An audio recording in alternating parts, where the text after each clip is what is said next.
नमस्कार। चलिए आज एक बहुत ही पुरानी और दिलचस्प कहानी में चलते हैं। एक पहेली जैसी कहानी।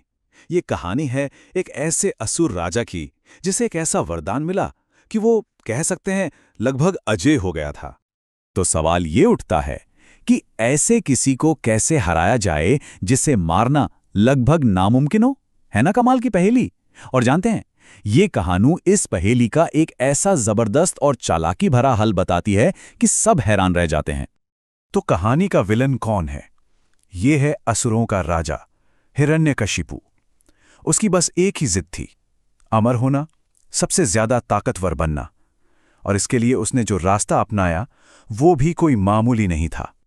और यहां एक बहुत जरूरी बात है, ये ताकत उसने किसी से छीनी नहीं थी, बल्कि सालों की कठोर तपस्या करके मेहनत से कमाई थी। और इसी वजह से जब खुद सृष्टिकर्ता ब्रह्मा ने उसे वो वरदान दिया तो वो एक तरह का पक्का कॉन्ट्रैक्ट बन गया जिसे वो खुद भी तोड़ नहीं सकते थे। अब जरा इस वरदान की शर्तें सुनिए, बिल्कुल किसी वाटरटाइट लीगल एग्रीमेंट की तरह। पहली शर्त, मौत ना इंसान से हो ना जानवर से। दूसरी, ना दिन में हो ना रात में। तीसरी, ना घर के अंदर हो ना बाहर। चौथी, ना जमीन पर ना आसमान में। और आखिरी, ना किसी फेंककर मारे जाने वाले हथियार यानी अस्त्र से और ना ही हाथ में पकड़कर चलाए जाने वाले शस्त्र से।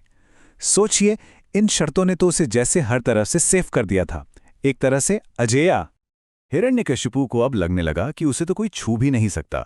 लेकिन कहते हैं ना, चुनौती अक्सर वहां से आती है जहां से कोई सोच भी नहीं सकता। और वो आई उसी के अपने घर से। ये चुनौती था उसका खुद का बेटा प्रहलाद। और प्रहलाद की आस्था उसके पिता की ताकत के लिए सबसे बड़ा खतरा बन गई। यहां देखिए, दोनों में जमीन आसमान का फर्क था। एक तरफ पिता हिरण्यकशिपु जिसे अपनी ताकत का घमंड था, और दूसरी तरफ बेटा प्रहलाद जिसकी भक्ति और आस्था में अटूट विश्वास था। पिता खुद को भगवान समझता था और बेटा वो भगवान विष्णु को ही सच्चा ईश्वर मानता था। और हिरण्यकशिपु का ये घमंड देखिए, इस एक बात में साफ दिखता है। उसने हुक्म सुनाया, मैं ही भगवान हूं, मेरी ही पूजा करो, किसी और की नहीं। बस यहीं से बाप बेटे के बीच सीधी टक्कर शुरू हो गई। अब पिता के इस गुस्से के जवाब में प्रहलाद ने क्या कहा? बिल्कुल शांत, लेकिन अपनी बात पर एकदम अटल। पिताजी, आप ताकतवर जरूर हैं, पर असली भगवान तो विष्णु हैं जो हर जगह हैं। मतलब उसने बिना डरे अपनी बात रखी, ये जानते हुए भी कि इसका अंजाम बहुत बुरा हो सकता है। और बस यहीं से कहानी एक बहुत ही भयानक मोड़ लेती है। राजा का घमंड अब क्रूरता में बदल जाता है, और वो भी अपने ही बेटे के खिलाफ। अब जरा सोचिए, एक पिता अपने बेटे के साथ क्या क्या कर रहा है। उसे ऊंचे पहाड़ से नीचे फेंक दिया गया, फिर धधकती हुई आग में डाल दिया गया, उसे जहरीला विष पीने पर मजबूर किया, और तो और गुस्सैल हाथियों से कुचलवाने की भी कोशिश की। ये कोई इम्तिहान नहीं थे, ये तो सीधी सीधी हत्या की कोशिशें थीं। लेकिन कमाल देखिए, हर बार हर कोशिश के बाद प्रहलाद को एक खरोंच तक नहीं आई। वो बिल्कुल सुरक्षित रहा। इससे एक बात साफ थी, उसकी भक्ति ही उसकी असली ढाल थी, जो उसे हर मुसीबत से बचा रही थी। अब कहानी अपने क्लाइमेक्स पे पहुंच रही है। हिरण्यकशिपु का सब्र अब पूरी तरह जवाब दे चुका था। वो अब आखिरी और फाइनल कन्फ्रंटेशन के लिए तैयार था। तो उसने एक तरह से मजाक उड़ाते हुए आखिरी सवाल पूछा, अच्छा, अगर तेरा विष्णु हर जगह है तो बता, क्या वो इस खंबे में भी है? उसे लगा कि बस अब तो प्रहलाद की आस्था झूठी साबित हो ही जाएगी। ये एक मेक या ब्रेक मोमेंट था।